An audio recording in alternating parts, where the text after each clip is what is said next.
بسم اللہ الرحمن الرحیم اللہم صلی علی محمد وعلی آل محمد وبارک وسلم۔ جی ناظرین کرام، السلام علیکم ورحمۃ اللہ وبرکاتہ۔ امید کرتا ہوں آپ تمام احباب خیریت سے ہوں گے۔ آج میں آپ کو نماز عید الفطر پریکٹیکلی اس کا طریقہ سمجھانے لگا ہوں۔ نماز عید الفطر بہت سے لوگ جب ادا کرتے ہیں تو ان کو طریقہ کار بھول جاتا ہے، جس کی وجہ سے وہ نماز عید الفطر درست ادا نہیں کر پاتے۔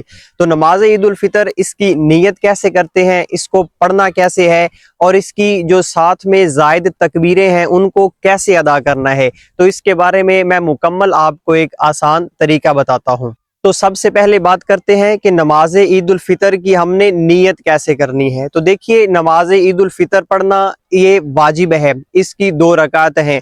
اگر آپ دل میں یہ ارادہ کر لیتے ہیں کہ میں نماز عید الفطر پڑھ رہا ہوں تو آپ کی یہ نیت ہو جائے گی، لیکن اگر کوئی اس کو الفاظ میں کہنا چاہتا ہے تو وہ نیت اس طرح کرے گا کہ 2 رکعت نماز عید الفطر واجب، 7-6 زائد تکبیروں کے پیچھے اس امام کے اللہ اکبر، تو اب یہ اس کی نیت ہو جائے گی۔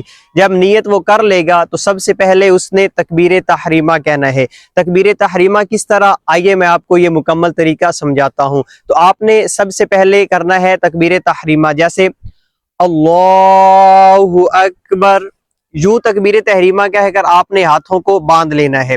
اب ہاتھ باندھنے کے بعد آپ نے ثنا یعنی سبحانک اللہم وبحمدک، اس کو آپ نے مکمل پڑھنا ہے۔ یہ مکمل پڑھنے کے بعد آپ نے خاموش ہو جانا ہے۔ اب امام جو ہے وہ 3 تکبیریں کہلوائے گا، تو آپ نے امام کے ساتھ 3 تکبیریں کہنا ہے۔ اور وہ تکبیریں کس طرح کہنی ہے کہ جب پہلی تکبیر کہنی ہے تو ہاتھوں کو اللہ اکبر کہہ کر نیچے چھوڑ دینا ہے۔ اسی طرح جب دوسری تکبیر کہنی ہے تو پھر بھی اللہ اکبر کہہ کر ہاتھوں کو چھوڑ دینا ہے، اور تیسری تکبیر کہہ کر آپ نے ہاتھوں کو باندھ لینا ہے۔ مثال کے طور پر جب آپ نے زائد تکبیریں کہنی ہے تو اس طرح آپ نے ہاتھ باندھے ہوں گے، تو امام کے ساتھ آپ نے کرنا ہے اللہ اکبر، یوں ہاتھوں کو چھوڑ دینا ہے۔ پھر تھوڑی دیر بعد دوسری تکبیر ہوگی، اللہ اکبر، پھر ہاتھوں کو چھوڑ دینا ہے۔ اب تیسری تکبیر جب آپ نے کہنی ہے تو اللہ اکبر، اس کے بعد ہاتھوں کو باندھ لینا ہے اور خاموش کھڑے ہو جانا ہے۔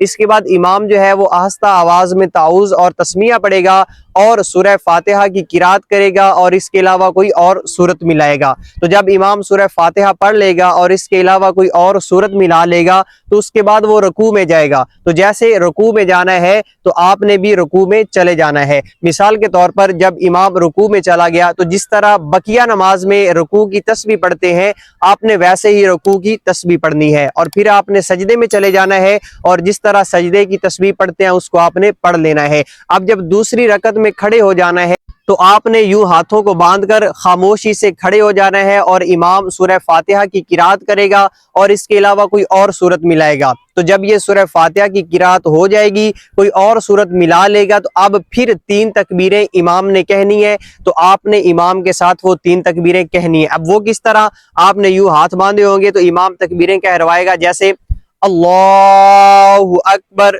پھر ہاتھوں کو آپ نے چھوڑ دینا ہے۔ پھر دوسری تکبیر امام کہے گا اللہ اکبر، آپ نے بھی تکبیر کہہ کر ہاتھوں کو چھوڑ دینا ہے۔ اب جب تیسری تکبیر آپ نے کہنی ہے تو اس مرتبہ بھی آپ نے اللہ اکبر یوں کہہ کر ہاتھوں کو چھوڑ دینا ہے۔ اب یہاں پر تینوں تکبیر کہنے کے بعد آپ نے ہاتھوں کو چھوڑ دینا ہے، اور چوتھی تکبیر کہتے ہوئے امام کے ساتھ آپ نے رکوع میں چلے جانا ہے۔ تو جو بقیہ نماز ہوگی وہ آپ نے اپنے طریقے کے مطابق، یعنی جس طرح رکوع کرتے ہیں، سجدہ کرتے ہیں اور آخر پہ تشہد، درود شریف اور دعا پڑھتے ہیں، تو یوں آپ نے وہ پڑھ کر امام کے ساتھ سلام پھیر دینا ہے۔ تو یہ تھا نماز عید الفطر کا ایک آسان طریقہ، اس کو آپ یاد رکھیں، اور اگر آپ کو یہ طریقہ سمجھ میں آ گیا ہے تو آپ نے اپنی رائے کا اظہار کمنٹ میں ضرور کرنا ہے۔ اللہ رب العزت ہم سب پر رحم و کرم فرمائے۔